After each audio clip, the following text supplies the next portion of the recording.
원래 제가 영적 분별력을 이제 강의하는 감독인데요. 영화를 만들기도 하고, 그러니까 이야기를 만드는 감독인데 간증은 정말 오랜만에 하는 것 같습니다. 사실 간증을 잘 하지 않으려고 해요. 왜냐하면 간증을 하다 보면 내 마음에 혹시 누룩이 낄까봐 그런 염려 때문에 가급적이면 간증을 하지 않으려고 하는데, 목사님이 이렇게 강권적으로 저를 권면해 주셨고, 또 오는 길에 오늘 저녁에라는 그런 마음을 주셨어요. 오늘 저녁에란 말이 이제 어떤 마음이냐 하면, 지금 7시 55분인데요 하나님이 살아계시고 온 천하 만물을 지으셨고 시간과 공간과 모든 주권의 주인님이 진짜이고, 9시에, 오늘 7시 55분인데 9시에 내가 마지막으로 그분을 만나는 시간이 주어진다면, 그분 앞에서 믿는 자나 믿지 않는 자나 어떻게 이야기할 수 있을까? 생명이 끝나는 그 순간에 오늘 밤 9시에 너는 무엇을 하다 왔느냐? 너는 오늘 저녁까지 무엇을 하다 왔느냐?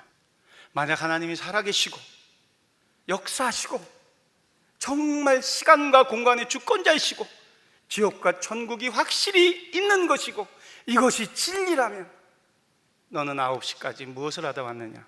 모르셨을 때 우리는 어떻게 이야기할 수 있을까요? 제가 믿지 않았던 시절의 이야기를 하면서 제 이야기를 말씀드리려고 해요. 사실 영상을 많이 준비했는데 영상은 가급적이면 하지 않겠습니다. 저는 코미디 전문 작가예요. 이렇게 보시기에 좀 웃기게 생겼나요? 제가 괜찮아요 이런 충청도 코미디가 제 전문이었습니다. 제가 이제 우리 아버지를 굉장히 미워했던 아들인데요, 우리 아버지와 나와의 이야기는 잠시 후에 들려드릴 텐데, 그 아버지에게 얻은 게 하나 있다면 아버지가 충청도였기 때문에 충청도 사투리를 얻었어요. 할겨 말겨, 된겨 아닌겨, 이런 얘기를 하려고 쓰진 않았지만 그래도 기억나는 에피소드가 하나 있는데요. 충청도 분들은 굉장히 은유적이고 비유적이세요. 비유. 그래서 만약 목사님이랑 저랑 이제 친구이고 목사님이 팽이를 치고 계세요. 그러면 저도 팽이를 치고 싶어서 목사님한테 가면서 팽이 치는 목사님한테 이렇게 물어봐요. 뭐다는겨? 팽이 치고 있는데. 그러면 팽이 치던 목사님이 저를 힐끔 보고 나랑 놀기 싫으면 팽이를 열심히 치시면서 아무것도 아니요. 이게 충청도 코미디입니다. 이런 코미디를 썼어요. 그래서 최양락이라는 개그맨과 그 부인 되시는 팽현숙 씨, 또 김학래라는 개그맨과 그 부인 되시는 임미숙 형수, 이 두 분을 실제 부부잖아요. 실제 부부를 바꿨어요. 바꿔서 슈퍼차 부부라고, SBS에서 방송됐던 슈퍼차 부부라고 그래서 실제 부부인데 극 중에서는 이제 부인이 바뀐 거예요. 그래서 좀 짓궂은 최양락 선배가 극 중에서는 자기 부인이에요, 임미숙 씨가. 그런데 실제는 형수죠. 근데 막 만져요. 어떻게 뭐라고 옮겨? 어이구 오늘따라 왜 이렇게 이뻐? 이러면 이제 김학래 선배가 하지 마 임마. 아이고 아무리 방송이지만 이거 너무 심하다뇨? 이렇게 해서 마치 다투는 것처럼 이런 코미디를 썼던 사람이에요. 그런데 겉으로는 이렇게 웃는 코미디를 썼던 사람, LAR이라는 시트콤 혹시 기억하시나요? LAR이랑 그 다음에 오박산의 사람들, 오지명 선생님 나오는 시트콤 기억하시나요? 이걸 기억하시면 연세가 좀 계신 겁니다. 이런 코미디를 썼던 사람인데 제 마음은 굉장히 슬프고 두렵고 분노에 찼던 사람입니다. 제가 66년생이에요 84학번이고요 학교를 일찍 들어갔어요. 7살에 들어가서 좀 일찍 학교를 다녔는데요, 저희 어머니가 제 손을 이끌고 왕십리에 있는 어떤 교회 앞에 딱 서셨어요. 제가 6살 때로 기억돼요. 왕십리는 산동네예요. 그러니까 왕십리 똥파리라고 하시면 아실려나? 왕십리는 서울에 있는데요, 지금은 굉장히 좋아졌죠. 한양대학교가 있는 그 동네예요. 그런데 옛날은 왕십리 똥파리라고 그래서 파리가 들끓고, 저는 이제 도시 빈민촌의 아이였어요. 판자촌이 다닥다닥 붙어 있고, 그리고 왜 그때는 그렇게 쓰레기 같은 걸 태우는지 몰라요. 저녁 때 막 이렇게 연기가 나오고 아이들 거진 빨가벗다시피 하고 런닝구 하나에 새카만 옷 입고 뛰어다니고, 그런데 가난했던 그 동네였지만 아이들이 굉장히 많았어요. 그런데 저희 어머니가 제 손을 딱 붙잡고 서셨는데 어떤 골목에 딱 서셨냐면 오른쪽은 성은제일교회, 왼쪽은 전도관, 신앙촌이라고 하죠. 이단 교회. 그 두 군데의 갈림길에 딱 서 있고 저희 어머니는 무신론자세요. 그런데 어머님이 이런 소리를 들으셨나 봐요. 교회에 가면 아이들한테 먹을 것도 주고 영화도 보여주고 잘 가르쳐준다. 그래서 배움이 많지는 않았지만 어머니가 유치원에 보낼 형편이 못 되니까 교회라도 한번 보내보자. 이래서 6살 때 제 손을 이끌고 왕십리 산동네 골목길 앞에 정말 딱 서 계신 거예요. 근데 제가 성은교회로 엄마 나 저기 갈래요 이렇게 해서 갔던 것 같아요. 그래서 6살, 7살, 8살까지 국민학교 2학년까지 교회를 다녔어요. 이거 최초로 제가 오픈하는 거예요. 제가 한번 반추해 봤어요. 내가 만난 하나님, 나의 하나님은 나를 언제서부터 이렇게 지켜보고 계셨지? 사실은 태어났던 그 순간부터였지만 제가 기억하는 하나님은 6살, 7살, 8살 때였어요. 그러고 난 뒤에 중학교 2학년 때 제가 어떤 사실을 알게 돼요. 제가 지금 좀 말을 이렇게 잘하는 편인가요? 아니면 말을 좀 더듬나요? 감사합니다. 사실 저는 어렸을 때 말을 굉장히 더듬던 아이였어요. 이상하게 말을 더듬어지고 악몽을 많이 꿨어요. 밤에 자면 그런 꿈이 꿔지는 게 느껴져요. 어떤 할아버지가 나를 데리고 동굴로 들어가는 그런 꿈을 꾸게 되면 이제 목류병 환자처럼 낯선 곳에 서서 눈 뜨는 거예요. 왜냐하면 어른들이 때리는 거예요. 우리 아버지가 내 따귀를 때리거나 아니면 누가 막 찬물을 이렇게 끼얹어서 떠보면 뭐 앞마당에 있거나 아니면 골목 앞까지 나가 있거나. 사람들은 그걸 목류병이라고 그랬어요. 근데 왜 그런지 몰랐어요. 그 비밀을 알게 됐어요.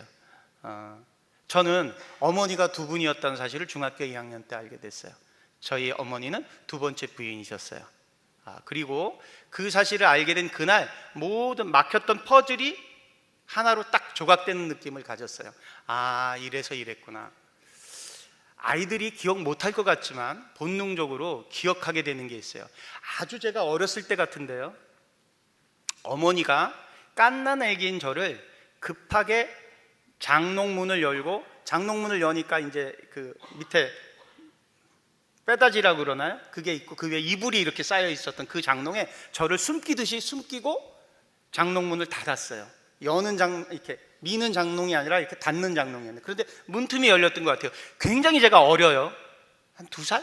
2살도 안 돼. 기저귀 차고 뭐. 그런데 우리 아버지가 들어오시더니 어머니를 때리셨어요. 때리고 온몸에 옷을 다 벗기셨어요. 그리고 머리가 기신 어머니 머리채를 잡고, 여자 머리채를 잡으면 이렇게 끌려다니는 건가 봐요. 제가 나중에 어른 돼서 알아서 끌려다녀서 폭력 뒤에 어머니를 이렇게 방바닥에 빗자루처럼 이렇게 끌고 다니는 그 기억이 있어요. 아주 어렸을 때 기억인데, 가해자는 기억하지 못하지만 피해자는 상처를 기억하게 돼요. 본능적으로.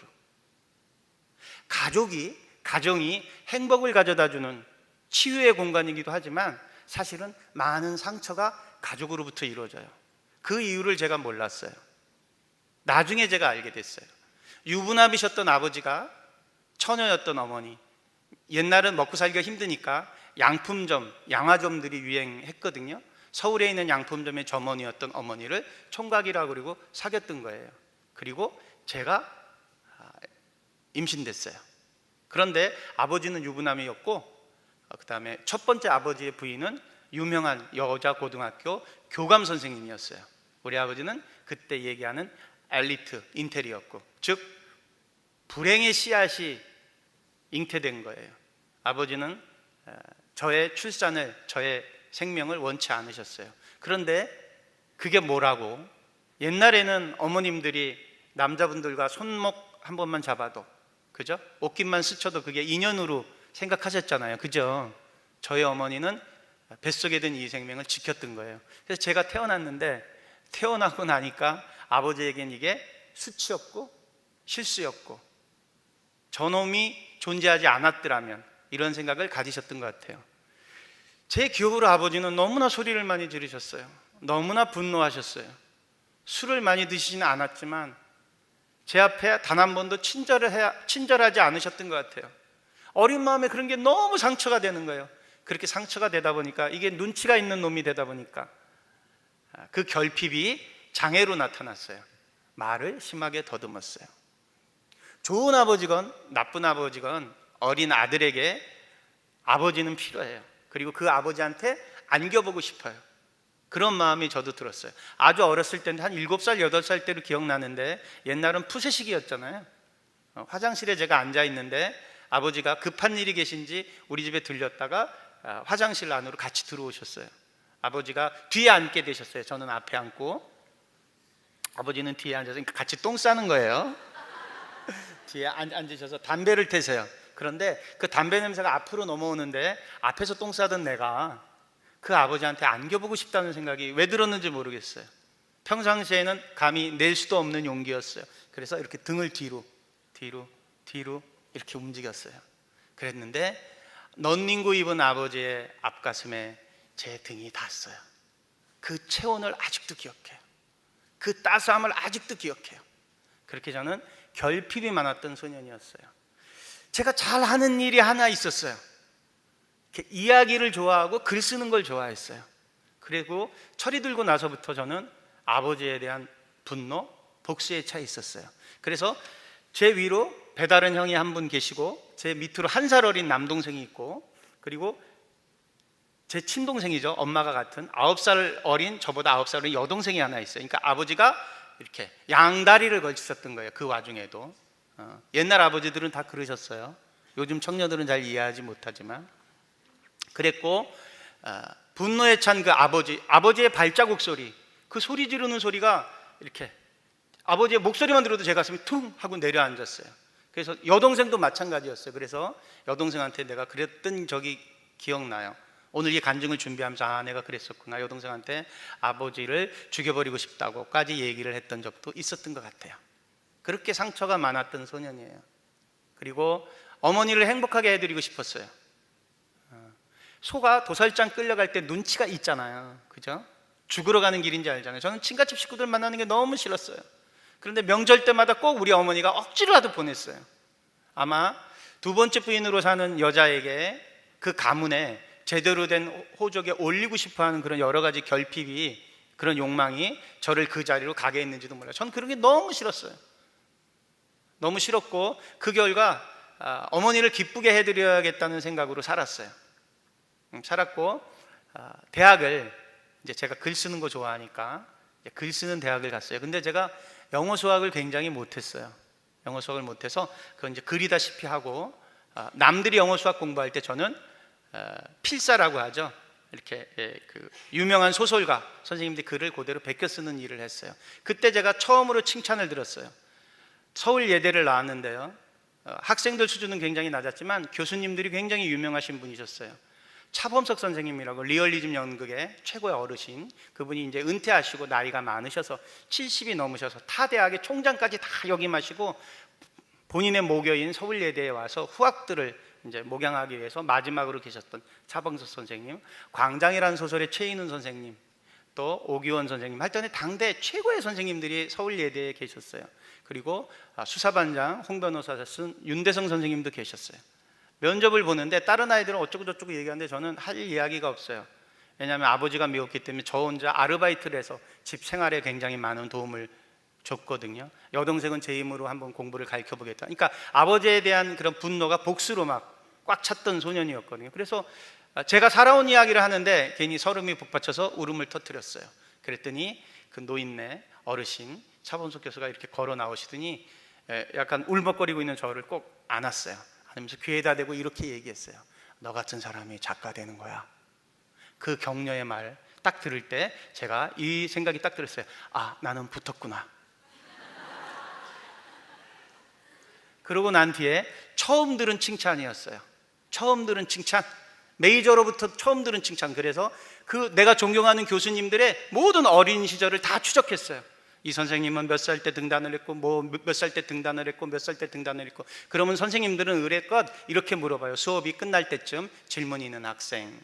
다른 아이들 다 조사를 안 했기 때문에 질문을 할 수 없어요. 그러나 결핍에 차 있었던 소년이었고, 처음 어른으로부터 칭찬을 들었기 때문에, 저는 잘하는 게 없는 소년이었고 유일하게 글 조금 쓰는 것밖에 없었던 소년이었기 때문에 이렇게 질문했어요. 선생님이 1958년도에 쓴 노비문서라는 작품은 이화여대 대학교 최초의 마당극 횃불 연극으로 기억되는데 어떻게 그 작품을 집필하셨습니까? 자기도 기억나지 않는 걸 내가 기억하는 거예요. 듣자마자 어떤 스승이든지 자기의 성장 기록을 제자가 그 연구를 해서 질문하는데 저는 뭐지? 너 남아. 그래서 저는 남게 됐고요. 스승은 무협지를 보게 되면 왜 국압자 내공 있죠. 입신의 경제에 오른 스승들, 그 스승들은 노후에 물려줄 만한 제자를 찾는데 우연찮게 제가 낙점이 된 것 같아요. 남게 되면 늘 술집으로 데리고 다니셨어요. 술집으로 데리고 다니시면서 그때 김성자 선생님, 기타 등등의 유명한 연극 배우들과 사케집 같은 데서 약주를 드시면서 제가 제일 말석에 있는데 선생님들이 그래요. 저 친구는 누구예요? 그러면 어쩌면 작가가 될지도 모를 아이, 이렇게 얘기해 주셨어요. 그 말들이 저를 성장시켰어요. 상처 많았던 소년이 스승으로부터의 칭찬으로부터 회복되기 시작했어요. 그래서 제가 대학교에서 강의를 할 때 정말 제가 봤을 때 제정신에 제가 이렇게 인사를 하기 싫은 청년들이 있어요. 타투라고 하죠. 문신인데요. 여기서부터 발등서부터 시작해서 여기까지 막 용이 꿈틀거리고요. 머리를 또 이상하게 땄고요. 그 다음에 혀에다가도 쇠를 박았어요. 피어싱이라고 해서 막 이렇게 하고 몸에다가는 막 영어로 막 이렇게 돼 있어요. 이제 음악하는 예술대학교 청년들인데요. 담배를 태우고 있어요. 담배를 태우고 있는데 제가 칭찬을 받고 성장한 학생이 아니었다면 칭찬하는 법을 모르니까 그냥 지나쳤고 아유 저놈들은 불성스럽게 아유 저렇게까지 온몸에 이렇게 했을 텐데 저는 그렇지 않고 오 학생 딱 그러면 담배를 이렇게 피다가 교수가 오니까 이렇게 담배를 뒤로 감춰요. 학생이 그럼 야 이 문신 대단한 걸 이거를 어디서 하면 이렇게 할 수 있어? 아프진 않았어? 그럼 무슨 과야? 이렇게 물어보면 진심으로 물어봐야 돼요. 청년에게 진심으로 보면 이 청년이 이렇게 얘기해요. 저 실용음악가입니다. 그럼 뭐해? 작곡합니다. 그럼 야 이름이 뭐야? 만약에 병철이다 이러면 병철이는 야 전 세계를 들었다 놨다 하는 BTS에게 곡을 써주는 그런 유명한 작곡가가 되겠는걸? 야 네가 한 이런 문신은 보다 처음 본다. 와 이게 용이니? 야 아니요. 그럼 뭐야? 뭐야? 야 그러니 이렇게 진심으로 관심을 보여요. 그러면 이 아이가 저는 그 아이를 기억 못 하는데 저를 보고서 다음번에 저를 봤을 때 막 달려와요. 교수님 안녕하세요. 그 청년의 10년 뒤 20년 뒤는 모르는 거거든요. 그죠? 그런데 제가 이렇게 상처받은 상태에서 교수가 돼서 아이들한테 칭찬하기 그 전에는 어떤 사람이었느냐? 신춘문예로 어렸을 때 23살에 등단을 해서 소위 어린 나이에 이제 작가가 됐어요. 작가가 됐는데 인격이 완성되지 않은 작가인 거예요. 그죠? 상처가 많은 작가인 거예요. 일반적인 예술을 할 때 상처는 유익해요. 액션 모티브라고 그래서 동기부여가 됩니다. 그래서 유명한 음악가나 유명한 예술가, 유명한 아주 연기 잘하는 사람, 이 사람의 인격조차 훌륭하진 않아요. 그 상처를 도구로 해서 울분을 도구로 해서 분노를 도구로 해서 자기 예술을 구현하니까 저도 그런 사람 중에 한 명이었어요. 저도 그런 사람 중에 한 명이었고 무엇보다도 제가 싫어했고 미워했던 아버지의 모습을 너무나 닮아가는 그런 아들이 됐어요. 그리고 또 제가 시곡을 전공했거든요. 시곡을 전공하다 보니까 그럼 어떤 것들을 연구했냐면 시곡을 전공하면 구술 부전공을 해야 돼요. 민속학으로. 시곡, 즉 연극은 신과 인간의 관계를 나타내는 예술이거든요. 신과 인간의 관계를 제의라 그래요. 제의. 제사 지내고 막 그러는 거 있죠. 제의. 그것을 하나님을 만나기 전에 일반적인 사람들은 특히 대한민국은 샤먼의 나라죠. 샤먼. 그래서 저는 제석굿을 연구했어요. 쌀의 신이죠. 그런 것들을 연구하고 방송작가가 되고 나서 정말 운 좋게 좋은 선배님들을 만나서 첫 번째 썼던 시트콤이 오박산의 사람들이라는 시트콤이 대박을 쳤어요. 공동 집필 했던 작품이지만 그리고 또 LAR이랑이라는 작품도 꽤 많은 인기를 끌었어요. 또 예능 프로그램 웃으며 삽시다. 그럼 괜찮아요. 이런 코미디도 인기를 끌었고 또 여러분 그거 기억하실려나 모르겠습니다. 좋은 세상 만들기라고 SBS에서 했던 건데 할아버지 할머니가 TV에 나와서 성철아 나는 괜찮다. 근데 이웃집 홍씨 할머니는 냉장고를 아들한테 받아서 좋다고 하더라. 근데 정말 나는 괜찮다. 그러고 이제 개가 짖으면 이놈의 새끼 왜 이렇게 짖어? 이러면서 홍철아 나는 괜찮다. 정말 안 사다 줘도 된다. 네 딸 순홍이는 잘 자라고 있다. 뭐 이런 방송했어요. 그게 IMF 시절인데 선풍적인 인기를 끌었었죠. 그때 저는 어떤 일을 했었냐? 방송 작가로 그런 일을 했지만 실제로는 무속을 세상에 알리는 일을 했어요. 자, 무당은 세 가지 종류의 무당이 있어요. 강신무, 갑자기 신이 내려요. 갑자기 신이 내려서 몸이 아프다가 밤에 이상한 꿈을 꾸고 이제 막 뒷산에 올라가서 땅을 막 파면 거기에 무당의 100년 전 무당의 칼, 뭐 요령, 뭐 부채 이런 게 나와서 갑자기 신 내리는 이런 강신무. 그 다음에 예술무라 그러죠. 예술무, 자자손손 예술적 기능을 자손들에게 물려주는 예술무가 있고요. 학습무, 무속을 세상에 알리는 역할을 하는 사람들이 있어요. 돌아가셨지만 경희대학교에서 무슨 별곡 시리즈를 만들어내고 그렇게 무당들을 녹취하고 이랬던 서정범 교수님이 대표적인 학습무시고요. 제가 66년 5월 5일 단오날이에요. 음력생일이. 제가 아까 그랬죠. 그 인간과 신과의 관계를 통해서 연극 제1을 통해서 모든 문화예술이 만들어졌다고. 절기는 신과 관계가 있어요. 오순절, 그죠? 추수감사절, 이게 다 하나님과의 우리의 관계죠. 어둠은 하나님이 만들어낸 모든 것들을 카피하거든요. 단오, 구정, 추석, 이거는 우리의 토속신 샤몬과 관련이 있는 거예요. 그래서 제가 단오날 오전 11시에 태어났어요. 그러면 이런 사람들을 뭐라 그러냐면 줄력이 있는 사람이라고 그래요. 줄력, 신줄력이라고 그래요. 신줄력. 부리는 줄력이냐 못 부리는 줄력이냐. 저는 부리는 줄력 대신에 알리는 줄력이에요. 그래서 그들은 그걸 이제 이렇게 하나님의 사람에게 하나님의 가문이 있듯이 어둠의 사람에게 어둠의 가문이 있는 거예요. 저는 그런 줄력을 타고난 그런 사람이에요. 그래서 무당들을 이렇게 알리는 일에 최선을 다했어요. 무당들도 그 이야기도 오늘 이제 할 수 있으면 제가 해드릴 텐데, 지금 타로점을 보는 무당들이 120만 시대거든요. 무속인이 100만이 넘었어요. 우는 사자처럼 우리를 잡아먹으려고 해요. 그런데 그런 무당들도 이렇게 얘기해요. 아유, 저거는 잡신이야. 저거 부리지도 못할 게, 아유, 저 짬밥도 안 되는 것들이. 왜냐하면 무당도 자기네들 계급이 있어요. 우리 성경 보게 되면 군대 귀신이라고 그러죠. 군대 귀신이 있으면 사령관이 있을 거 아니에요. 그죠? 무당들도 그런 계급들이 존재해요. 아무튼 그런 무속인들을 제가 이제 알리는 일을 했고요. 방송국을 지나가다가 근심에 차 있는 PD나 방송인이 보이면 제가 묻습니다. 뭐 집안에 몸이 아픈 사람 있어? 아니요? 없어? 그럼 마누라가 아이를 못 낳아서 그래? 그럼 아이 잘 낳게 해주는 무당한테, 도깨비 신한테 제가 연결시켜 주고요. 사업적으로 문제가 있다 이러면 사업 잘 풀어주는 무당들한테 소개시켜 주고요. 제가 이제 무당들을 이렇게 세상에 알리는 역할을 하는 사람이다 보니까 제가 무당들을 이렇게 무당들과 관련되어 있는 리스트까지 갖고 있을 정도인 사람이었어요. 제가 썼던 드라마나 예능 프로그램의 모든 제목은 다 무당들이 이렇게 이름 찍어줘서 5개 정도의 이름을 갖고 가면 그 사람들이 이렇게 찍어줘요. 시청률이 몇 프로 나올 거다. 그러니까 내 삶의 주인이 내가 아닌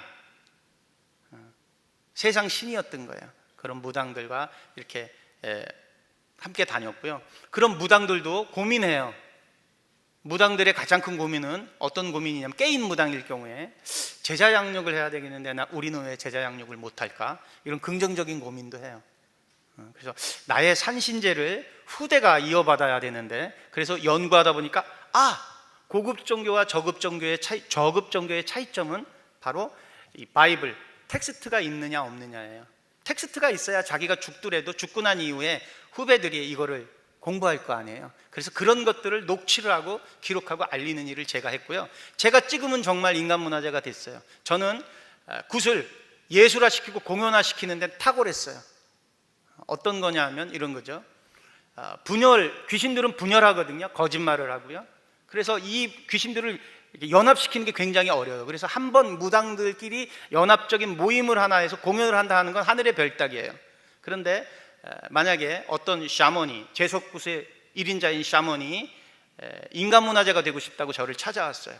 그래서 그 사람을 인간문화재 만드는데 모든 권한을 제가 부여받았어요. 그 사람이 이렇게 얘기했어요.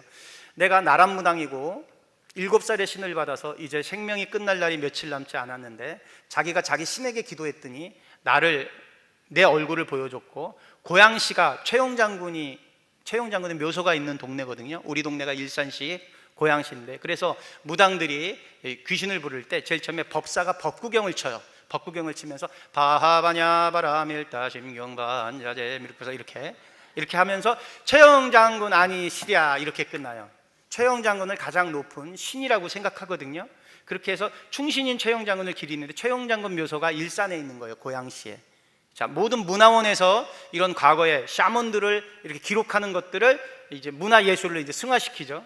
아무튼 그 일을 계기로 해서 어떤 노인네를 제가 만나게 됐어요. 그 노인네가 그 현장에 서 계셨고요. 저는 구경하러 갔는데 그 노인네가 이렇게 제 앞으로 다가오더니 이렇게 얘기하는 거예요. 자기가 일주일째 여기 앞에 서 있었고 자기를 인간문화재 만들 사람은 나래요. 자기가 꿈에 내 얼굴을 봤대요. 그러면서 알 일이 있을 거라고. 그래서 제가 그분을 돕게 됐어요. 승무를 추면 승무가 이렇게 꽃가를 쓴 채 이렇게 쫙 깃을 내리는 춤인데요. 이분이 정말 춤을 잘 추시는 분이셨어요. 그런데 내가 이렇게 딱 보니까 30cm가 좀 부족해요. 그래서 내가 할아버지 이거 30cm 늘려요.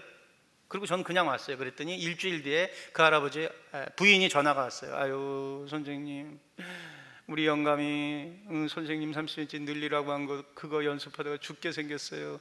50년 동안 1m 50cm로 춤을 췄는데 제가 30cm 늘리라고 그러니까 이게 안 맞는 거예요. 그래도 귀신의 영이 제가 실리니까 그런 무당들한테 인간문화재가 되고 싶으면 내가 시키는 대로 해라 이렇게 제가 명령할 정도였어요.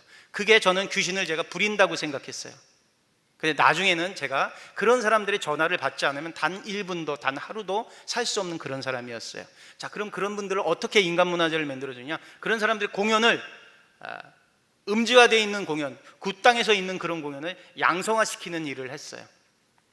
세종문화회관이나 호화마트월, 예술의 전당 같은 데서 그런 무당들이 구슬을 할 수 없거든요. 그런데 제가 그거를 예술로 승화시켰어요. 어떻게 예술로 승화시켰냐면 귀신들이 연합하기가 어렵다고 했잖아요. 그래서 이 할아버지가 만약에 제속굿을 제일 잘하는, 승무를 제일 잘 추시는 분이면 12명의 무당이 합쳐져야 한 무대가 만들어져요. 구성이 12마당이기 때문에. 그러면 대한민국에서 제일 첫 번째 마당, 두 번째 마당, 세 번째 마당을 제일 잘하는 사람들 다 섭외하게 했어요. 근데 귀신들이 연합되기 어려워요. 그래서 돈으로 줘서 사오거나 아니면 품앗이로 다음번에 당신이 구슬할 때 이 할아버지가 구슬해주는 조건으로 7번째 이 할아버지가 쓰는데 작두라고 그러죠. 작두, 날선 작두 7단을 세우고 그 위에서 뛰는 거예요. 귀신이 실리면 그렇게 뛰어요. 뛰는데 제가 봤을 때 그 할아버지한테 그랬어요. 할아버지 인간문화재가 되고 싶으면 12단으로 올리세요. 할아버지가 입이 이렇게 벌어져요. 그런데 인간문화재가 되고 싶으면 그렇게 하세요. 당신의 신이 내 말을 들어야 인간문화재가 된다고 했다며 이렇게 귀신의 권세가 제 입술에 실리는 거예요. 도박하는 사람들이랑 몰려다니게 되면 내가 도박하는 눈빛으로 살아요. 개그맨들이랑 몰려다니면 내가 웃긴 사람이 돼요. 교회에 와서 평강의 그리스도를 만나면 내 삶에서 하나님의 향기가 나요. 이렇듯이 귀신들과 다니면 귀신화 되는 거예요. 유유상종이라고 그랬죠. 제가 그렇게 해서 그런 할아버지를 부렸고요. 자, 이 할아버지를 인간문화재 만들어주기 위해서 최고의 무대를 만들어야 됐어요. 그러면 제가 어떻게 하냐면 대한민국에 상주한 외국인 대사와 외국인 부인에게 영문으로 편지를 썼어요. 한국에 주재하면서 한국의 샤먼의 눈물이 무엇인지를 알지 못하면 진정한 한국 사람들의 면모를 모른 채 너는 떠나는 것이다. 한국 사람들에게는 하늘과 바람과 구름과 비, 천둥과 번개, 이 모든 것들이 다 심벌화되어 있다. 그것이 국꽹가리 징장고다. 그것이 함께하는 이 샤먼의 무대를 보지 않으련 이러면 99% 그 공연에 외국 대사들이 찾아왔어요. 저는 이걸 최대의 상품화시키는 능력을 갖고 있는 거예요. 스토리를 만들어내고. 그리고 공중파에서는 이 방송이 안 되니까 아리랑 TV 같은데 연락을 해서 한국의 굿을 예술화시키는, 전 세계에 알리는. 그래서 12마당을 제가 만들고요. 그때는 저는 귀신이 안 무서우니까 할머니가 이렇게 물항아리를 쥐고 막 이렇게 돌거든요. 할머니 네 바퀴 더 돌아, 왼쪽으로 도세요, 막 이렇게. 연출자니까 제가 저 할아버지 혀에다 칼을 그렇게 대면 각이 안 쓴다니까 더 내밀어 봐요, 막 이렇게. 그런 식으로 막 귀신을 제가 부렸습니다. 이제 무대가 이제 어떻게 되냐 하면 깜깜한 무대에 외시버 선발을 딱 들은 핀 조명이 딱 떨어지면 버선발만 딱 잡히고요, 용명이 딱 되면 70이 넘으신 노인분이 장구를 딱 들고 있습니다. 비단 한복을 입고. 그리고 이제 장구를 쳐요. 따가닥 따가닥 따가닥 따가닥 이렇게 치다가 접신이 되면, 귀신이 실리면 120비트가 넘게 따다다닥 치면, 이거를 외국 사람들은 박자로 보니까 한 소절이 끝나기 전에 브라보! 이러고 일어납니다. 그러면 저는 뒤에 서 있다. 오케이, 오프닝 성공. 기록 딱 하고. 제일 큰 셀러머니 7단 작두 타는 거, 창호지를 쫙 떨어뜨려서 얼마나 날이 섰는지 창호지가 쫙 갈라지게 하고, 사과를 떨어뜨려서 쫙 갈라지게 한 다음에 7단, 8단, 9단, 10단, 11단, 12단 완전히 카타르시스가 끝까지 정화됐을 때 텐션이 탁 터지게끔 이렇게 해서 공연화 시켰던 일을 했던 사람이었어요. 그랬는데 이 일이 이제 알려지게 되니까 무당들이 저를 스카우트해요. 왜냐하면 윤학열과 관계되면 방송을 통해서 알려지니까. 한번 방송을 타서 알려지게 되면 3년, 4년, 5년 예약이 밀리는 거예요. 방송의 힘이 그래서 무서워요. 그죠? 방송에서 뭐 하나 나쁜 음식이라고 그러면 한순간에 안 사 먹게 되잖아요. 그죠? 뭐 유명한 음식점들 한순간에 뜨게 해줄 수도 있고 근데 망하게 할 수도 있잖아요. 사람도 그러해요. 방송이 이렇게 미혹시키는 그런 권세를 갖고 있어요. 이제 그랬고, 그러다 보니까 무당들이 저를 찾아오면, 귀신들이랑 다니니까 제가 귀신의 권세가 있게 됐다고 그랬잖아요. 탁 보면 느낌으로 아는 거예요. 할아버지는 선굿을 못 하시기 때문에 절대로 인간문화재급이 아닌데, 돈을 아무리 갖다 줘도 안 된대, 이렇게. 이런 일을 제가 했었어요. 이런 일을 했었는데, 그래서 이 무당들이 컨소시엄을 구성해서 드라마 제작사를 차려줬어요. 만약에 그 드라마 제작사가 잘 됐다면 제가 이 자리에 서지 못했을 거예요. 돈은 많이 벌었는데 굉장히 불안했고요. 소변을 보면서도 누군가가 나를 쳐다보는 것 같아서 계속 뒤를 계속 돌아볼 지경이었어요. 그랬는데 그때 세 분의 사람이 찾아와요, 저를. 바로 그 무당들이 차려준 드라마 제작사 바로 옆에 성형외과가 들어서게 됐는데, 거기에 권영미라는 집사님, 지금 이제 권사님 되셨는데요. 그분이 저를 보게 되면, 이제 드라마 제작사와 성형외과는 불가분의 관계가 있거든요. 드라마 제작을 하면 연예인들이 왔다 갔다 하니까 성형외과와 이제 연계가 돼서 함께 이렇게 진행해야 될 일들이 있거든요. 그런데 그 권사님이 그러시는 거예요.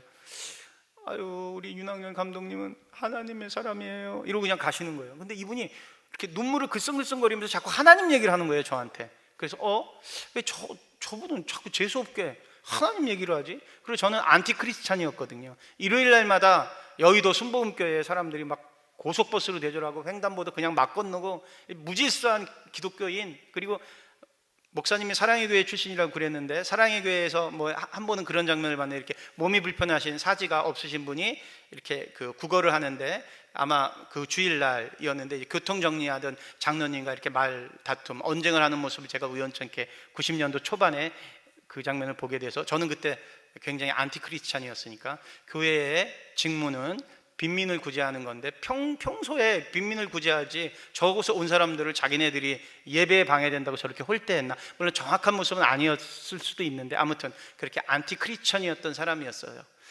그랬던 사람이었고, 무속인들 인간문화재 만들어주던 사람이었는데, 이 권영민 권사님이라는 분이 저한테 자꾸 하나님 이야기를 하는 거예요.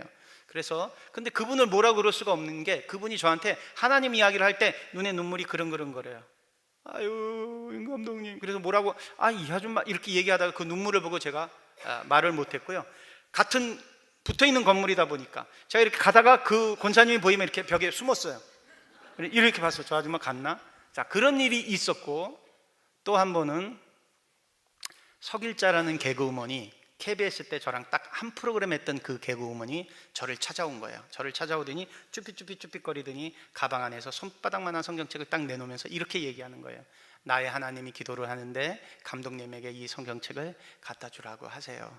매일 아침마다 감독님을 위해서 기도했습니다. 이 성경책을 받아주세요. 이러면서 얘가 우는 거예요. 또 눈물이 글썽글썽거려서. 근데 저 지금 무당들 굿하잖아요. 근데 성경책을 갖고 사니까 재수가 없는 거예요. 그래서 너 왜 그러냐, 남의 사무실에 와서 처녀가 울고 직원들도 쳐다보는데. 근데 이 아이가 눈물을 안 그치는 거예요. 영혼에 대한 긍휼함이라는 걸 이제 나중에 알게 됐고요. 이렇게 권영미라는 집사님의 권면, 그 다음에 석일자라는 개그우먼의 권면 있었는가 하면, 또 한 번은 택시를 타고 여의도에서 반포로 가는데 택시 기사가 갑자기 갓길로 차를 탁 대더니 이렇게 얘기하시는 거예요. 저 손님, 저는 순복음교회 장로입니다. 제가 손님이 탈 때마다 매번 기도를 하는데 뒤에 손님이 탁 타셨는데 성령님이, 처음 듣는 소리들을 하는 거예요. 성령님이 뒤에 손님은 특별하신 손님 같습니다. 방언으로 기도를 하라고 합니다. 불자는요, 여기 오늘 부처님 믿는 분 계실지 모르겠는데, 불자는 기도해 준다 그러면 너무 좋아라 하거든요. 누가 자기의 발복을 빌어주니까, 그죠? 그래서 내가 하시라고 하는데 방언이라고 그러면서 뭐라고 샬라리 하는 거예요. 근데 그게 마음이 좀 이상해져요. 그리고 일단 내려서 무당한테 제가 그런 상담까지 했어요. 요즘 따라 왜 이렇게 무속인들이 나를 찝쩍찝쩍거리는지 모르겠다고. 하루는 전화가 왔어요. 그날이 저의 운명의 날이었습니다. 전화가 왔어요. 그 권영미라는 권사가, 집사님이 전화 주셨는데 카페에서 차 한잔 마시자고, 그래서 아무 생각 없이 김수미 선생님 지인이 운영하고 있는 카페를 딱 갔는데 카페 안에 계시지 않고 바깥에 서 있는 거예요. 바깥에 서 있더니 이렇게 얘기하는 거예요. 윤 감독님이 너무 귀한 분이어서 신갈에서 오랫동안 일평생 동안 기도만 했던, 이 불자에게 기도는 중요해요. 기도만 했던 목사님은 아직 아니신데 나이는 많으신 강도사님 부부가 기도를 해주기 위해서 신갈에서부터 여기까지 오셨다는 거예요. 먼 곳에서 왔다, 나이가 많이 들었는데 일부러 목사를 안 따고 기도만 하는 사람이다. 이 불자 입장에서 영검해 보인다고 생각하거든요. 그래서 제가 기도를 받겠다고 그러고 들어갔어요. 기도를 받겠다고 그러고 들어갔더니 이제 그분에게 제가 이제 명함을 드렸더니 그분이 이래요. 제 명함을 보더니 유머러스란 그 무당들이 차려준 명함인데 그 명함에 예수님의 얼굴이 그려져 있대요. 그래서 제가 화를 냈어요. 아무리 앞뒤로 까뒤져 봐도 그냥 명함인데 예수님의 얼굴이 어디 그려져 있냐고. 근데 화를 못 냈어요. 왜냐하면 저보다 나이가 많으셨고 저를 위해서 기도를 하러 오셨다고 하니까. 그래서 제가 빨리 기도하라고, 뒤에 약속이 있다고 이러고 저도 눈을 감고 기도를 하는데 갑자기 제 입이, 그분들이 기도를 하기 시작한 지 한 15초, 20초 정도 지난 다음에 갑자기 제 입이 이렇게 벌어졌어요. 아가리가 벌어진다 그러죠. 쩍 벌어지는 거예요. 그러더니 눈물과 콧물이 흐르면서 중학교 2학년 때 제가 어머니가 두 분이라는 사실을 알았던 그쯤에 새벽에 저희 약수동 산꼭대기 살았거든요. 그 신일교회라는 그 교회 앞을 새벽에 지나는데 진눈깨비가 내려가고 신발에 물이 차서 발도 시렵고 감기 기운도 있고 몸도 아프고, 그래서 몸을 녹이려고 약수동에 있는 신일교회 안으로 들어갔어요. 들어가서 새벽 예배였던 것 같아요. 뒤에 앉아서 딱 들어가는 순간 온기가 딱 느껴지더라고요. 그래서 앉아서 이렇게 기도를 했던 것 같아요. 하나님이 살아계시면 나는 왜 이렇게 슬프냐고. 그 기도 아닌 기도인죠. 근데 그 장면이 30몇 년 지난 그날 딱 보여지는 거예요. 이렇게 사진처럼. 그러면서 마음속으로 말이 들려와요. 아들아, 내가 너를 용서하였다. 너의 마지막 기도를 기억한다. 너는 내 것이다. 내가 너를 사랑한다. 그리고 눈물 콧물이 팍 나는 거예요. 눈물 콧물이 너무나 나는 거예요. 그래서 눈을 떠봤더니 40분 정도 지났고요. 카페 사람들 다 구경하고 있어요. 근데 그렇게 눈을 감았을 때 밀려 들어오는 그 빛, 그 편안함, 그리고 참외를 먹었을 때보다도 그 더한 달달함, 그리고 구름을 날라보진 않았으니까 모르겠는데 그 가벼움, 그 아주 이루 형언할 수 없는 그런 것들, 그리고 막 바깥에 있는 나뭇잎들이 나한테 클로즈업 돼서 다가오는 듯한 그런 느낌. 귀하고 좋은 거를 갖게 되면, 오늘 이제 저희 집사람이랑 같이 왔는데 가족에게 나눠주고 싶거든요. 그래서 제가 집으로 얼른 달려갔어요. 달려가서 띵동 아파트 문 열고, 여보 빨리 문 열어. 예전에 저는 귀신들이랑 함께 다닐 때 상갓집을 가게 되면 그 죽은 귀신들이 붙어올까 봐 속옷을, 팬티를 벗어서 상갓집 화장실에다 버리고 양말도 버리고, 그리고 집에 들어가면 띵동 누르면 집사람이 소금을 갖고 와서 소금을 뿌리고, 억울하게 죽거나 아주 사고로 처참하게 죽은 귀신, 억울하게 죽은 사람의 상갓집을 조문하게 왔을 때는 쑥을 떼워서 이렇게 온몸에, 머리며 몸에 다, 그러니까 주술과 처방을 해야만 하루를 그렇게 살고 지내던 그런 사람이었거든요. 그런데 제가 띵동 이렇게 누르고 딱 들어간 다음에 우리 집사람한테 그랬어요. 여보, 이부적 띄어. 여보, 식탁 밑에 있는 이부적 띄어. 여보, 침대 뒤에 있는 이부적 띄어. 이거 다 가짜야. 내가 속았었어. 내가 오늘 하나님을 만났어. 근데 우리 집사람이 따라다니면서 당신 미쳤어? 왜냐면 그 2천만 원 넘는 부적도 있었어요. 저는 무당들 인간문화재 만들어주고 무당들은 저한테 구스로 서로 이제 품앗이를 했지만 또 센 굿은 그냥 공짜로만 너무 할 수는 없으니까 저도 이제 돈을 내기도 하고 서로 이렇게 협업을 했었거든요. 자, 그랬고 저희 집사람이 저를 이렇게 저 인간이 미쳤나 이렇게 노려보던 그 눈빛을 아직도 기억해요. 저희 장모님이 남녀호랑개교 지역 부회장님이셨고 일본 불교, 저희 집사람은 그 일본 불교의 창가대학을 나온 불자예요. 저희 집은 샤몬의 집안이었고 저희 가정은 다신의 집안이었어요. 그 뒤로 제가 인격적인 하나님을 만나게 되니까 무당들이 주주였잖아요. 그 무당들이 고소고발을 해서, 즉 주총을 거치지 않고 결의한 모든 결정들, 계약들은 배임이 되고 횡령이 되는 걸 몰랐어요. 그래서 제가 집도 잃게 됐고 경매로 다 정말 단돈 만 원도 꿀 수 없는 그런 지경까지 이르게 됐어요. 1년 만에, 하나님을 만난 지 1년 만에. 그런데도 저는 평강이 있는 거예요. 두렵지 않고 무섭지 않으니까. 내가 매일 기쁘게 주의 길을 걸을 때, 저만 은혜롭고 우리 집사람은 아휴, 저 인간이 돌았지, 이런 상황이었는데, 지금 제가 다니는 교회, 우리 오 목사님이랑 친한 최상태 목사님 심호하고 있는 화평교회, 오카논 목사님 또 제자 목사님이시기도 하거든요. 그 교회 새벽 예배 때 우리 아들을 데리고 갔어요. 5학년인 아들을. 자, 제가 상처가 많은 아버지였잖아요, 그죠? 그런데 어느 날 저도 그런 아버지의 모습을 닮아가잖아요.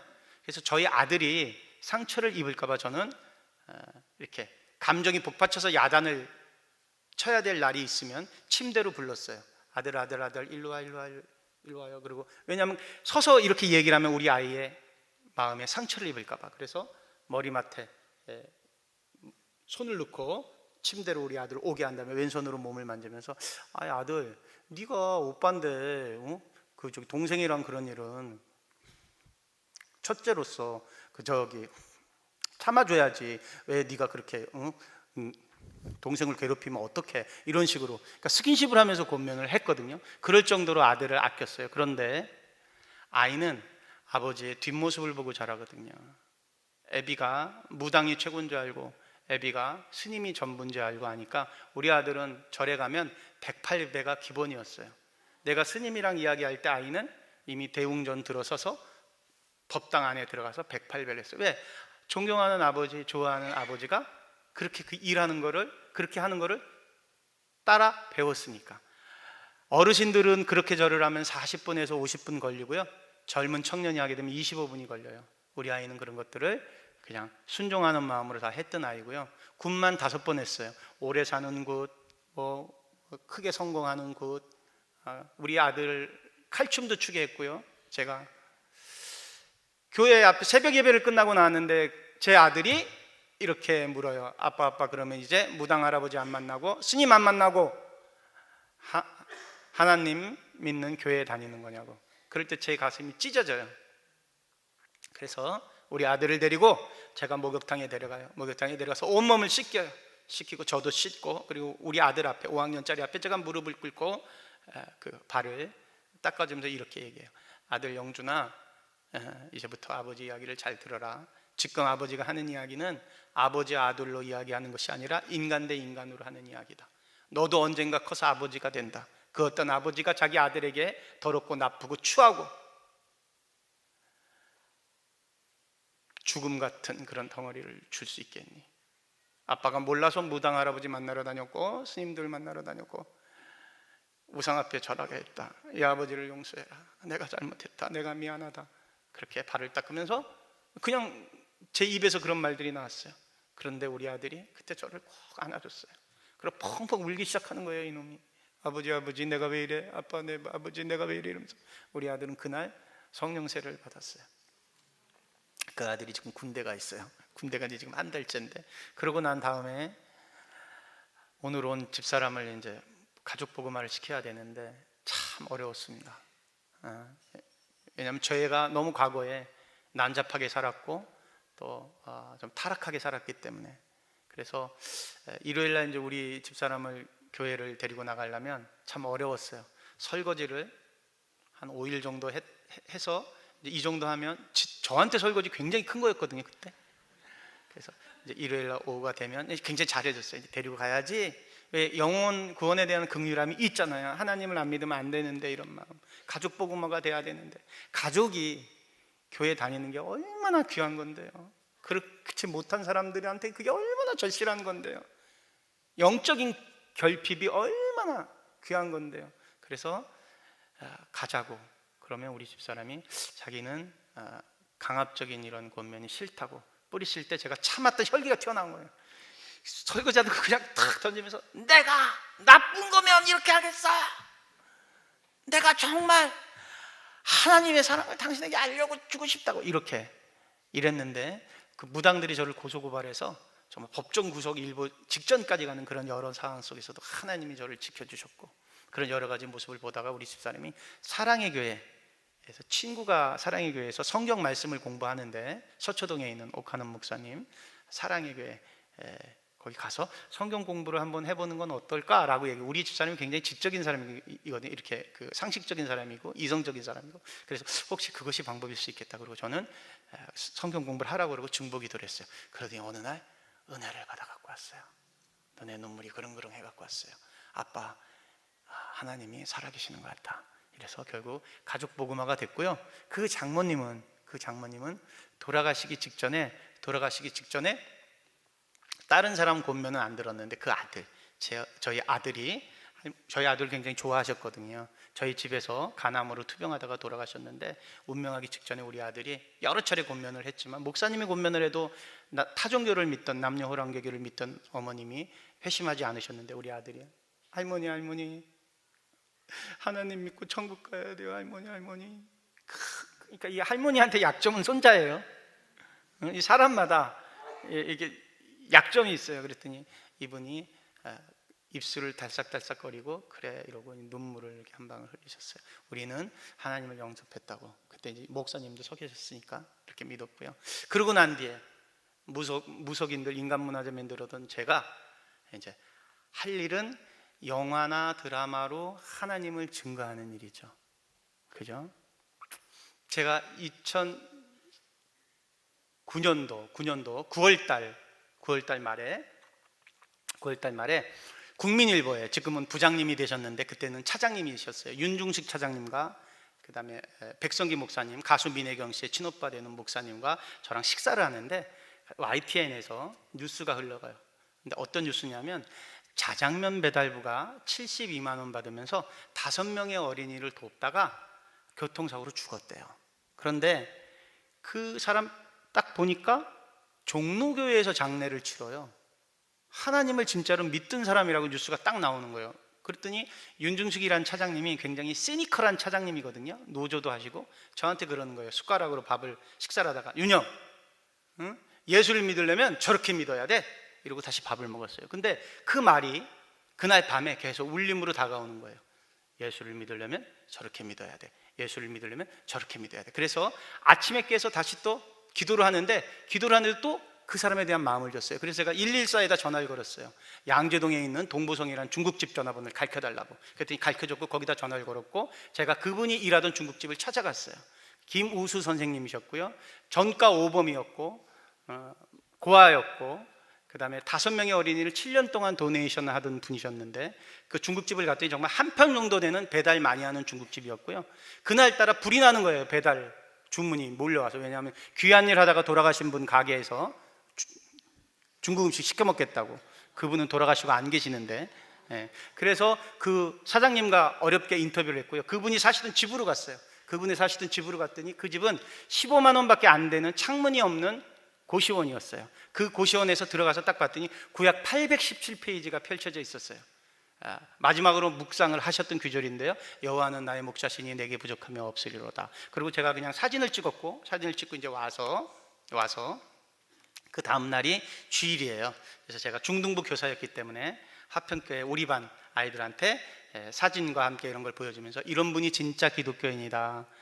비록 공부도 많이 못했고 가진 것도 없지만 진짜로 하나님을 믿던 분이다라고 하고, 아이들한테 공과 시간에 그 이야기를 하고, 그 다음 날이 개천절이었고 그 다음 날 갑자기 모르는 전화번호가 한 통 왔어요. 그래서 전화를 받았더니 동아일보의 이세샘이란 사회부 기자래요. 그런데 김우수라는 사람의 삶을 추적하는데 내가 왔다 갔다고 하니까 자기도 기사를 쓰려고 하는데 혹시 윤 감독님 이분의 삶을 영화로 만들 겁니까? 라고 물어봐요. 그래서 아무 생각 없이 예? 라고 얘기했어요. 그냥 저는 그냥 뭐 통상 물어보는 말이겠지. 그런데 그 다음날 신문을 봤더니 전화가 계속 오는 거예요. 너 영화 한다고 했냐? 뭐 왜? 뭐 이랬더니 신문을 봤더니 대문짝만 해놨어요. 철가방 우수 씨의 삶, 윤학열 감독에 의해서 영화화된다. 이건 뭐지? 그러더니 제 친구한테 전화가 왔어요. 제 친구 중에 불자인데요, 연세대학교, 그러니까 건설하는 큰 회사의 그 대표였고요, 연세대학교 행정대학원에서 사회복지학을 전공하고 있는 친구인데 신문을 봤다면서 만나자는 거예요. 그래서 만났더니 이렇게 얘기하는 거예요. 학렬아, 내가 사회복지학을 전공하면서 한 1억 5천 정도로 사회에 귀감되는 일을 한 사람의 삶을 영상으로 좀 남겨볼까 이런 생각을 평상시 갖고 있었는데, 이 사람의 삶을 한 그 정도 금원으로 이렇게 기록으로 남길 수 있을까? 나한테 물어보는 거예요. 그래서 그럼, 왜냐하면 제가 아는 연극 배우들 쓰고 이렇게 하면 영화로 사실 영화를 만드는데 그 정도 금액으로는 못 만들어요. 아주 많은 돈이 있어야 돼요. 근데 아무튼 해서 그 친구한테 제가 그걸 약속하고요, 하나님한테 기도를 딱 했더니 일주일 만에 시나리오를 쓴 거예요. 일주일 만에 이분의 삶을 정직하게 썼어요. 가감 없이. 뭐 극성을 좀 더 집어넣을까 그랬는데 있는 대로, 성령께서 주신 대로 그걸 썼고요. 써서 그 친구 사무실에 이제 주고, 제가 옆방 접견실에 앉아 있는데 1시간 정도 지났을까, 그 친구가 문을 열고 딱 들어오는 거예요. 문을 열고 들어오더니 나를 딱 보는데 눈이 이렇게 보였어요. 울었다는 거예요. 그러니 앙이라, 이거 감동이 있다 야, 나한테 그러니 이렇게 얘기하는. 그런데 연세대학교 행정대학원에 나와 같이 공부하는 사람이 하이라가 알고 봤더니 예수 믿는 사람이라 카대. 근데 하이라 남편이 최수정 아이가 같은 집에 살지 않을까 아이가. 그러니까 내가 그 주소를 아니까 니도 예수쟁이라며, 이거 예수 사랑이 있다, 불자가 저한테 예수 사랑이 있다, 이거 보내보자고 그러는 거예요. 그래서 에라 모르겠다. 그래서 일단은 하이라 씨 집으로 시나리오 쓴 걸 보냈어요. 보내고 기도했어요. 하나님, 이 어떤 일을 계획하고 계십니까? 일단 기도를 했는데, 제가 사실은 그 최수정 선배 매형되는 조화문 목사님이랑 친한 사이였거든요. 그래서 혹시 몰라서 조화문 목사님에게도 최수정 선배한테 시나리오가 같다는 소리는 하지 않고, 제가 이러이러한 삶의 거를 영화로 하니까 나중에 음악 감독으로 좀 참여하실 수 있으면 한번 살펴봐 주세요 이랬더니 목회를 하기 때문에 그건 어렵다고 그러세요. 아무튼 그렇게 해서 시나리오를 보냈고, 이 말씀을 왜 하느냐, 하나님이 역사하는 일이 이제 어떤 일인지 말씀드리려고. 2시간 만에 낯선 전화가 또 왔어요. 오더니 딱 전화를 받자마자 누구 전화였을까요? 최수정. 너무 대단하시다. 그래서 최수정 선배 전화였고요. 제가 여의도 렉싱턴 호텔에서 딱 만난 거예요. 만나더니 만나러 딱 가려고 딱 앉았는데 딱 보니까 최수정 씨 눈이 빨개. 제가 어떻게 그런 담대함과 지혜가 나왔는지 이렇게 얘기했어요. 선배님, 저도 하나님을 믿는 사람이고 선배님은 믿음의 선배라고 하는데, 저도 연출료와 시나리오료를 받지 않을 터이니 선배님이 재능 기부로 이 작품을 해주실 수는 없습니까? 이 사람의 삶에 하나님이 역사하고 계십니다라고 제가 탁 해버린 거예요. 그랬더니 이 사람이, 최수정 선배가 이렇게 얘기해요. 안 그래도 이런 작품을 기다리고 있었습니다. 나도 하나님을 믿는 사람입니다. 아이들에게 뭔가 하나님을 증거하는 일을 하고 싶었는데 이 작품을 하겠습니다, 재능 기부로. 이렇게 해서 최수정이 탁, 하나님의 배우가 탁 오는 거예요. 오는 순간 내가 갑자기 그 짧은 순간에 최수정 대답은 상관도 없고, 내가 알고 있는 유명한 사람들이 다 스쳐가는 거예요. 미술은 디자이너 이상봉 시켜야지, 음악은 부활의 김태원이 시켜야지, 일단 되든 안 되든 부딪혀보자. 그래서 제가 디자이너 이상봉 선생을 찾아갔어요. 어떻게 됐을까요? 오케이. 자, 부활의 김태원을 만나야 돼서 만나기가 어려운 거예요. 뭐 대국민 합창단을 만들어 갖고 KBS 그 프로그램 만들고, 뭐 만나려고 그러면 청주가 있다고 그러면 너무 만나기 힘든 거예요. 드디어 KBS 분식점 앞에서 만났어요. 그분이 이런 선글라스를 끼고 있어요. 그리고 아주 말도 느리게 해요. 근데 자기가 아침 점심을 안 먹었다고 누드김밥이라고 그 쌀밥이 바깥으로 나와 있는 그거를 먹으면서 무슨 일인지 얘기를 해보래요. 친하지 않은 상태고 처음으로 만난 거거든요. 그래서 시간이 그러고 10분밖에 없대요. 또 이동해야 된대요. 그래서 하나님, 제 입술에 권세를 허락해 주십시오 이러고 하나님을 만난 이 사람에 대해서 막 얘기를 했어요. 막 얘기했는데, 얘기하다가 딱 봤더니 김태현이라는 사람이 이 선글라스 밑으로 눈물이 주르륵 흘러요. 그런데 이렇게 얘기하는 게, 나에게 아픈 아이가 있습니다. 그래서 이분의 삶을 들으니까 내가 그럼 음악 감독으로 이 일을 재능 기부하겠습니다. 이러더니 갑자기 자기가 핸드폰을 드니 KBS에다 전화를 오고 이러고 음원까지 싹 정리를 하는 거예요. 이 간이 점점 커져요. 이것 봐라. 그래서 이회수 선생님이랑 제가 친하거든요, 소설가. 그래서 이회수 선생님한테 찾아가서, 선생님, 이 영화의 타이틀 이거 저 모래에 쓰는 것처럼 캘커라고 그러죠. 이거 써주십시오. 그랬더니 어떻게 됐을까요? 오케이. 하나님의 영이 임하니까 성령이 이렇게 쭉쭉쭉 됐고, 이제 배급까지 CJ에서 그 배급은 시간이 될지 안 될지 모르기 때문에 일단 건너뛰고, 자, 이분이 어떤 사람이었느냐? 사생아로 태어나서 교회 앞에 버려졌어요. 목사님이 거뒀고 종치기로 살아요. 그런데 지금이나 이렇게 잘 사는 나라지, 옛날은 나라가 가난해서 육성회비라고 그러죠. 이 돈을 못 내면 아이가 집에 가서 부모님한테 막 벌도 세우고 막 이랬어요.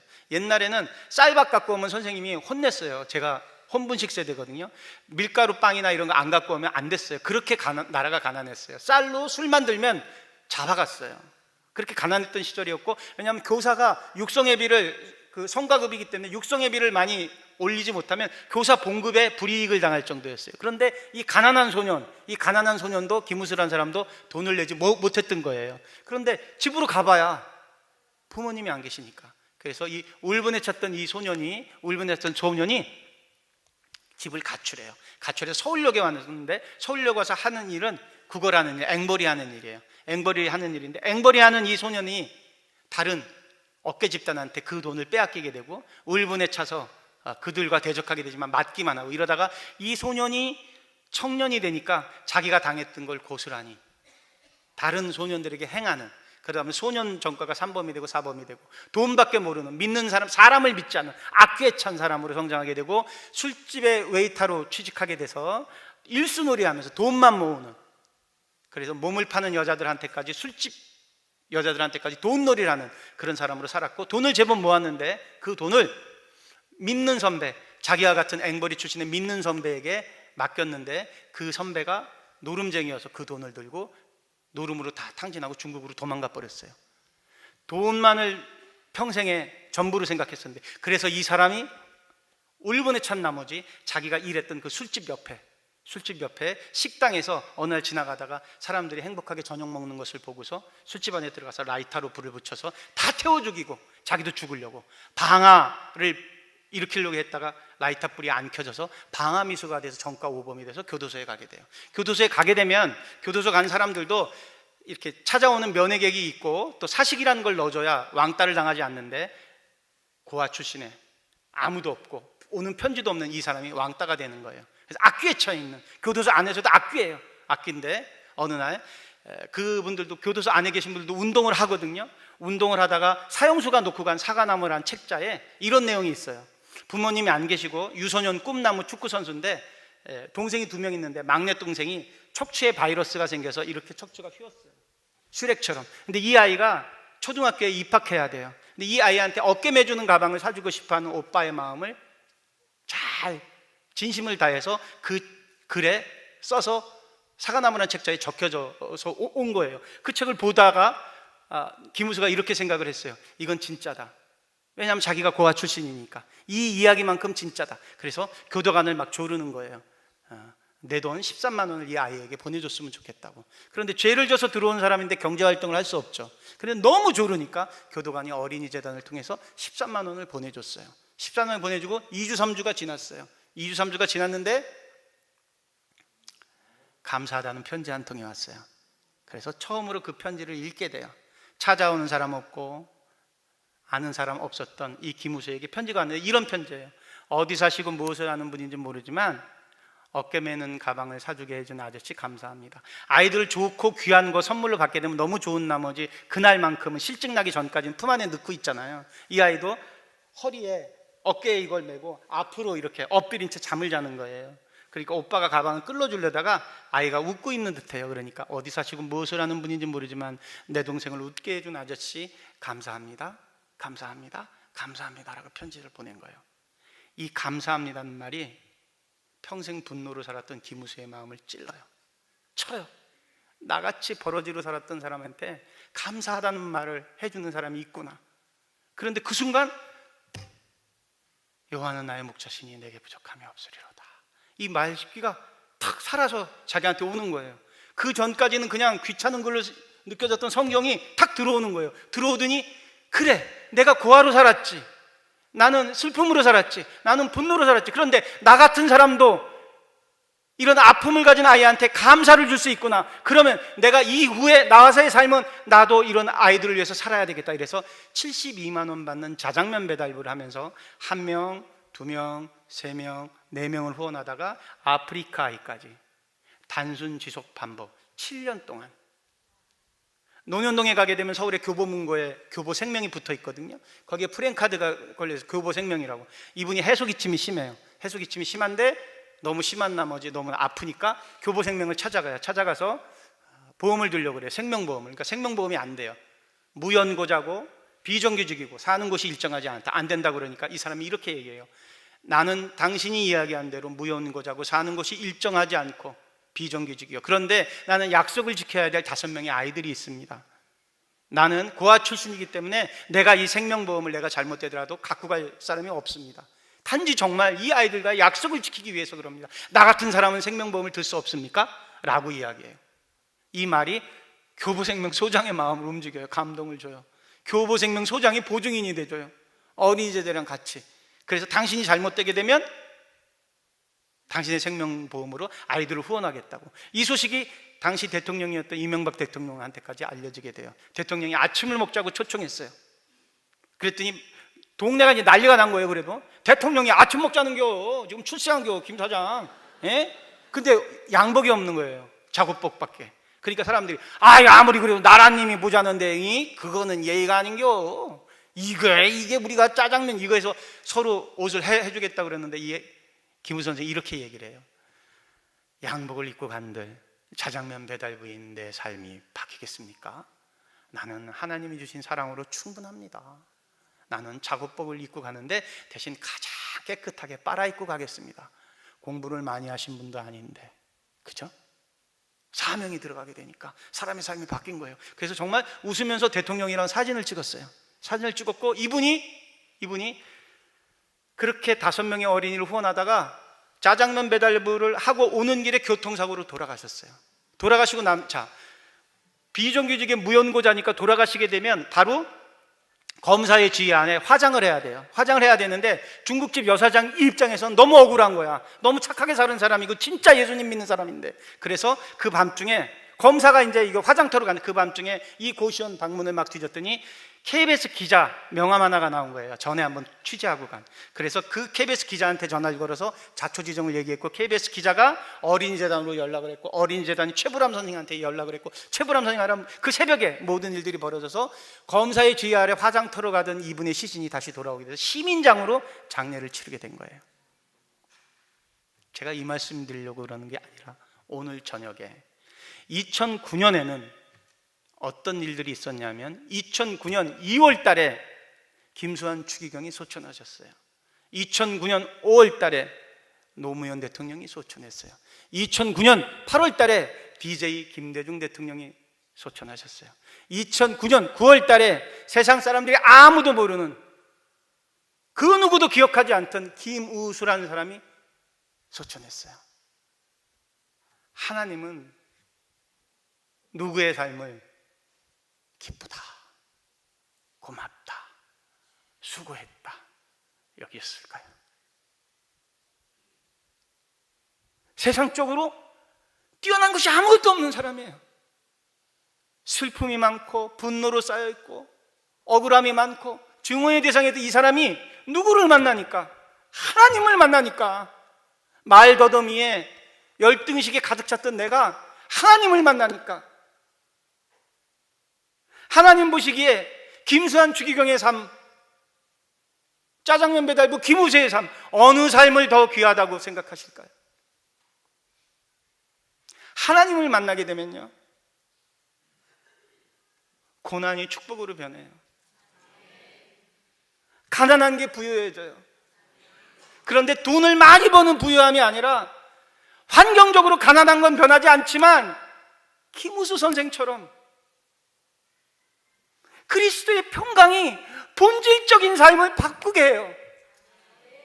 상처가 많았던 소년을 하나님을 믿지 않으면 그 상처에 대한 컴플렉스로 다시 가족에게 피해가 입혀지게 되는, 내가 아버지의 삶을 그렇게 미워했던 내가 그 아버지와 똑같은 삶을 내 아들에게, 내 딸에게 원인도 모르게 증거하지만, 원인도 모르게 상처가 대물림이 되지만, 하나님을 만나게 되면 고백을 통해서 그 상처가 치유되게 돼요. 내가 우리 아버지를 용서하지 못했다고요. 그런데 하나님을 만나게 되니까 우리 아버지의 삶이 극률해 보이게 됐어요. 1936년생인 우리 아버지, 6.25 전쟁 때문에 갑자기 소년가장이 된 우리 아버지, 팔남매의 생계를 져야만 된 14살 소년에게 그 하루는 얼마나 고단했을까. 동두천에서 시레이션을 받아서 시구문까지 실어 갖고 오는데 그거를 훔쳐가는 다른 청년들, 전쟁 직후니까 먹을 게 없으니까 빼앗기면 죽는 건데, 빼앗긴 날은 8명의 한 달 생계가 막막해질 때 이 소년이 얼마나 악기처럼 성장했을까. 사랑받아본 적이 없고 책임과 의무에서만 살아야 됐던 이 청년, 한국 근대사에서 가장 14살 소년이 감당해야 됐던 이 부담감, 그래서 술을 먹게 되고 포금하게 되고, 내 아버지도 상처 입은 사람이구나, 사랑받은 적이 없기 때문에 사랑을 줄 줄 모르는 거구나, 이해하게 되기까지. 오늘 저녁에 믿는 분들은 내가 정말 하나님을 만났을 때 수고했다, 김우수 선생님처럼 그런 삶이었는가? 아니면 만약에 믿지 않는 분, 어떤 분의 권면으로 오신 그런 선생님들이라면 오늘이 어쩌면 기회일 수 있습니다. 저한테도 3분의 기도가 있었거든요. 오늘이 마지막일 수 있습니다. 변화할 수 있는 닉 부이치치라는 소년이 있죠. 목사님의 아들로 태어나요. 사지가 절단된 아이예요. 목사님의 아들이 병신으로 태어나니 교회에서 수근수근거려요. 목사가 무슨 죄를 진 것이 틀림없어. 그렇지 않고서 어떻게 저렇게 흉측한 아이가 태어나? 이 아이도 알아요. 5살, 6살, 6살짜리, 7살짜리 아이가 자살을 얼마나 많이 기도했는지 몰라요. 자존감은 0이에요, 0. 오로지 마음속엔 죽음. 드디어 죽을 만한 그 찬스가 와요. 아무도 없는데 욕조에 물이 받아져 있어요. 대굴대굴 옆으로 굴러서 그 욕조 안에 들어가려고 그래요. 물에 빠져 죽기만 하면 되니까, 이 치욕스러운 삶을 끊으려고 하니까. 그런데 사지가 없으니까 이 욕조 문턱을 못 넘는 거예요. 온몸이 다 까져요. 그러다가 쓰러지면서 이렇게 울부짖어요. 왜 나를 태어나게 했습니까? 왜 나를 태어나게 했습니까? 왜 나를 태어나게 했습니까? 그때 하나님의 영이, 닉, 너보다 더 상처 입은 사람들을 위해서 너의 불편한 그 몸이 도구가 되어주지 않겠냐, 이런 마음을 주세요. 하나님을 만나면 지금까지, 오늘까지는, 어제까지 있어도 그 모든 것들이 다 괜찮아지는 거예요. 하나님이 용서해 주세요. 영접하는 자, 그 이름을 믿는 자에게는 하나님의 아들이 되는, 자녀가 되는 권세를 주셨어요. 하나님의 아들이 되는 순간 그 모든 것들로부터, 묶여있던 모든 것들로부터 자유해지는 거예요.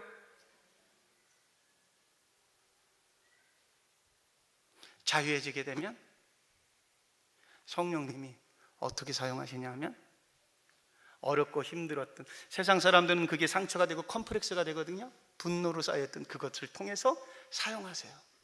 실제로 사람들이 이야기하지 않을 뿐이에요.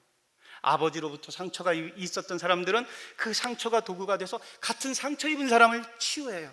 다른 사람은 치유할 수 없어요. 이런 분들도 계세요. 암이라는 못 고치는 질병이 저한테 왔어요. 하나님을 믿지 않는 사람은 항암 치료하다가 뭘 하다가 정말로 처참하게 말라서 죽어가요. 그런데 하나님을 믿는 사람은 성령이 너에게 임하면 너희가 권능을 받고 예루살렘과 유다 사마리아 땅까지 증인되리라. 만약에 하나님이 나에게 권능을 주셨고 이 암이라는 병을 통해서 나의 이 삶을, 이 생기를 증인되는 삶으로 사용하신다고 한다면, 어떤 분은 치유를 하게 해주시고요, 어떤 분들은 그 고통으로부터 자유함을 주셔서 오히려 마지막 순간까지 증거하게 해주세요. 이것이 하나님의 권능이에요.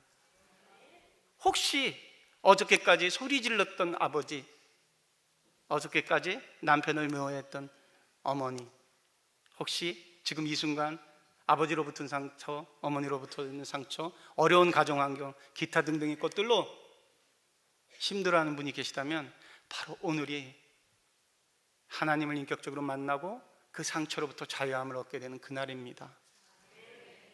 그리고 우리가 또 잊지 않아야 될 것, 잊지 않아야 될 것. 오늘 저녁에 우리 믿는 사람들이 주님을 만난다면 너는 무엇을 하다 왔니? 다행히 이 교회는 목사님이 전도에 대한, 영혼에 대한 사명을 갖고 계셔서 저 이렇게 훌륭한 카페가 있는 교회는 처음 와봤습니다. 얼마나 저녁이 맛있든지요, 그 섬김이 얼마나 아름답든지요. 제가 정말로 서울에 만약에 있었으면 최상태 목사님한테 허락을 받고 이쪽으로 옮길까? 이 공간도 너무 좋고요. 저 예술의 전당 소극장, 토월 소극장 온 것 같았습니다. 한 땀 한 땀 다 정성이 들어있는 이 교회, 믿음의 선배님들과 함께하는 이 교회, 교회가 그 지역의 표대가 되는 교회, 그죠? 교회가 익산 예안교회 그럼 부러워하잖아요. 익산 예안교회, 익산 예안교회야? 제가 1919 유관순을 만들었잖아요. 1919 유관순 보셨죠? 그 얘기 잠깐 하고 제가 마무리 짓겠습니다. 거기에서도 똑같은 사람들이 나옵니다. 어떤 사람들? 4살 때 눈이 멀어요. 4살 때 눈이 멀어서 아무것도 가지지 못했던 이 소녀에게, 영화 보셨죠? 신명철 선생, 그죠? 내가 눈이 멀었지 뭐가 멀어. 그런 분들에게 하나님을 만나니까 불편한 육체가 하나님의 도구로 되죠. 기생 김양하 선생, 그죠? 기생 김양하 선생도 8살에 막걸리 한 사발에 팔려와서 술 따르고 웃음 따르는 여자지만 하나님의 영이 임하니까 전도자로 사명이 바뀌어서 나라를 찾는데 온몸을 다 바치죠. 그죠? 오늘 여기에 처음 오신 분들 혹은 예전에 믿었다가 다시 오신 분들, 하나님의 사명이 오늘 임하십니다. 상처를 치유의 도구로 쓰시기 원하십니다. 상처 입지 않으면 하나님의 도구가 되기 어렵거든요. 왜냐하면 하나님은 심령이 가난한 자의 기도를 늘 기울이시거든요. 저도 그런 사람의 한 명이었고, 그래서 부족한 자를 이렇게 세워서 내가 만난 하나님을 증거하게 해주셔서 너무나 감사드리고요. 끝으로 제 이제 기도 제목 한 가지 말씀드리고 이제 말씀을 마치려고 해요. 저는 이제 북한 인권 영화를 준비합니다.